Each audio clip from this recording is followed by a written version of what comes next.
કોઈએ ખૂબ સુંદર વાક્ય કીધું છે, મને ખબર નથી કે પાપ અને પુણ્ય શું છે, બસ એટલી ખબર છે કે આપણા કામથી કોઈનો દિલ દુભાય ને તો એ પાપ છે, અને આપણા કામથી કોઈના ચહેરા ઉપર મીઠી સ્માઇલ આવે ને, મુસ્કરાટ આવે ને તો એ પુણ્ય છે. જય દ્વારકાધીશ. હું તમારો મિત્ર ભરત પટેલ ફરી એક નાનકડી વાત લઈને આવ્યો છું. વાત છે એક પોસ્ટમેન કાકાની. એક ગામડું, એમાં પોસ્ટમેન કાકા એમની ખૂબ સુંદર સેવા કરતા. જેટલી પણ ચિઠ્ઠી આવે ગામની, કોઈના છોકરા બહાર વિદેશ હોય, કોઈના દેશની સેવા માટે સૈન્ય બળમાં આપણા ભારતની શું કહેવાય સીમા ઉપર કામ કરતા હોય, એમની ચિઠ્ઠી આપે અને બસ ચિઠ્ઠી એમના માતા પિતાને જે પણ ઘરના હોય એમને આપવાનું કામ કરતા અને ખુશીઓ બાંટતા. આવું કામ દૈનિક કરતા. એકવાર જોયું ને તો એ ચિઠ્ઠી નવા સરનામાની આવી, જેમાં કાકા આજ સુધી ક્યારેય ગયા જ નહોતા. આ ચિઠ્ઠી પહેલી વાર આવી હતી. તે પણ ખૂબ ઉત્સાહમાં હતા કે આજ તો નવા ઘર ચિઠ્ઠી દેવાનો મોકો મળશે. સવારે નીકળ્યા અને ગામ ફરતા ફરતા સાંજે એ ઘરે પહોંચ્યા જ્યાં નવું સરનામું હતું. ત્યાં જઈ અને ડોરબેલ વગાડી, મકાનની વગાડીને કીધું કે પોસ્ટમેન કાકા આવ્યા છે, તમારી ચિઠ્ઠી લઈને કે લઈ લ્યો કે. અંદરથી અવાજ આવ્યો કે કાકા ચિઠ્ઠી તમે છે ને, હે રામ, તમે ચિઠ્ઠી છે ને મારી, એ તમે દરવાજા નીચેથી સરકાવી દો, હું લઈ લઈશ કે. પોસ્ટમેન કાકા તો ગુસ્સા થઈ ગયા, ગુસ્સામાં આવી ગયા કે હું આટલા દૂરથી અહીંયા કને પોસ્ટકાર્ડ દેવા આવ્યો છું અને આ રાણી સાહેબાને ઘરની બહાર આવતા પણ કાંટા લાગે છે કે. મનમાં ગુસ્સે થઈ ગયા, બોલ્યા કે નહીં.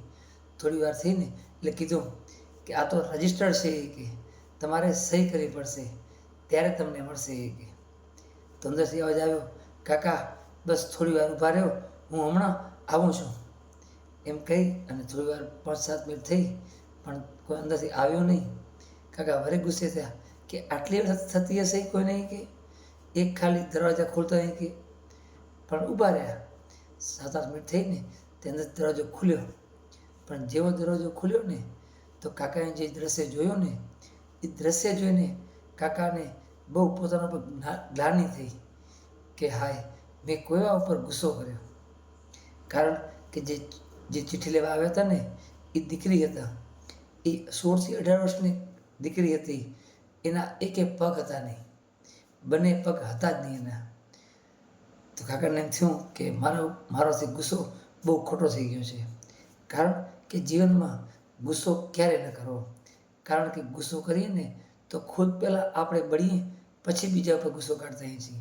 માટે બની શકે તો પ્રયાસ એવો કરો કે ગુસ્સો ક્યારે ન કરવો. હા, ગુસ્સો સ્વાભાવિક કોઈને આવતો હશે, પણ છતાં પ્રયાસ એવો કરવો કે બસ મનને શાંત રાખવાનો કે ગુસ્સો ના આવે. કાકાએ તો સહી કરી અને પોસ્ટકાર્ડ જે પણ આવ્યું હતું ને એ આપી દીધું અને દીકરીને આશીર્વાદ આપી ત્યાંથી નીકળી ગયા. પણ રસ્તામાં એને બહુ ગ્લાનિ થઈ કે મેં કેવા પર ગુસ્સો કર્યો. પણ હશે ભગવાને જે કર્મ હશે થઈ ગયું. પણ પોતાને ગ્લાનિ થઈ એનો પણ બહુ મોટો એમને થયો કે ના, મને ગ્લાનિ તો થઈ. તો પોસ્ટ ઓફિસે પહોંચ્યા અને વરે 15-20 દિવસ થયા ને તો વરે આ જ સરનામાની ચિઠ્ઠી બીજી વાર આવી. આ વખતે કાકા ખૂબ ઉત્સાહમાં હતા, કારણ કે પોતાને કંઈક મારે આપવું હોય, કંઈક સન્માન જોતું હોય ને, સન્માન આપવું પડતું હોય છે. તો એમને થયું કે વાહ, આ દીકરીને મળી આવીશ અને એને ખૂબ સારા આશીર્વાદ દઈ શકે. તે ભાવથી પોતે વરે પોસ્ટકાર્ડ લઈ અને વરે દેવા નીકળ્યા. સાંજ પડી, વરે અંદર બેલ મારી અને અવાજ કર્યો કે પોસ્ટમેન અંકલ આવ્યા છે તમારો કાર્ડ દેવા માટે. તમે ત્યાં આવતે છે ને દીકરી તો અંદર રહી જઈએ કે હું તારો કાર્ડ નીચેથી પાસ કરી દઉં છું કે. તો અંદરથી અવાજ આવ્યો કે ના ના કાકા, તમે જતા નહીં, હું ખુદ ત્યાં આવું છું લેવા માટે કે. પોસ્ટમેન અંકલને થયું કે સારું, ભલે આવે. થોડી વાર થઈ એટલે વરે દીકરી જેના પગ હતા નહીં ને એ આવી અને પોસ્ટમેન અંકલને કીધું કે મને થોડો આવવાનો સમય થયો, માફ કરજો કે. લાવો મારી ચિઠ્ઠી શું આવી છે કે, ક્યાં સહી કરવાની છે કે. ત્યારે પોસ્ટમેન કાકા કીધું કે સહી કરવા નથી બેટા, એ કે હું તો ખાલી તને દેવા આવ્યો છું એ કે. તો કે સારું. કાકા ચિઠ્ઠી આપીને કાકા જોવા માંડ્યા ને તો કાકાને કીધું, પોસ્ટમેન કાકા તમે થોડી વાર ઊભા રહ્યો એ કે, હું તમારા માટે એક નાનકડી ગિફ્ટ લાવી છું એ કે. પોસ્ટમેનને થયું કે મારા માટે મારી દીકરી શું ગિફ્ટ લઈ આવી હશે એ કે. પણ 2 મિનિટ ઊભા રહ્યા. વરે દીકરી અંદર ગઈ અને કાકા માટે ગિફ્ટ લઈ આવી અને આપ્યું. કાકાએ કીધું કે નાના બેટા મારે કંઈ જ નથી ગમતું એ કે. તો દીકરીએ કીધું કે ના કાકા, આ હું તમારા માટે જ મંગાવ્યું છે મેં એ કે, આ તમારા માટે જ છે એ કે, અને તમને મારા સમ છે એ કે, તમે ના લેતો એ કે. તો પોસ્ટમેન એમ થયો કે બિચારી દીકરી છે તો લઈ લીધું મારું. દીકરીએ કીધું કે આ તમે તમારા દફતર ઉપર જાઓ ને તમે ત્યારે ખોલજો એ કે. તો કે ભલે એ કે. વરે કાકા આશીર્વાદ આપી ત્યાંથી નીકળી ગયા. પણ આ વખતે મનમાં ભાવ કંઈક અલગ હતો. કારણ કે દીકરીને મળવાની જે ખુશી હતી ને, કારણ કે આપણે કોઈની મદદ છે ને દિલથી કરી છે ને તો આપણો અંતરાત્મા બહુ રાજી થાય છે. આપણે નિસ્વાર્થ ભાવે કોઈનું કામ કરીએ છીએ ને તો આપણને ભગવાનના આશીર્વાદ બહુ સુંદર રીતે મળતા હોય છે. તો બસ એ ભાવથી મનોમન હરખાતા કાકા ગયા, પોતાના દફતરે ગયા અને જઈને એમને સૌથી પહેલું કામ પાર્સલ ખોલવાનું કર્યું. પાર્સલ ખોલ્યું ને અંદરથી મસ્ત નવી નકોર ચપ્પલ હતી ને ચપ્પલ જોઈને ખૂબ આનંદિત થયા. કારણ કે કોઈને નોટિસ નથી કરી. પોતે આટલા વર્ષોથી બધાને તે પોસ્ટ જોઈ જતા પણ કોઈને નોટિસ નથી કરી કે એના પગમાં ચપ્પલ હતી નહીં. પણ આ દીકરીએ નોટિસ કરી કે કાકાના પગમાં ચંપલ નથી, આ ચંપલ પણ પહેરતા નથી.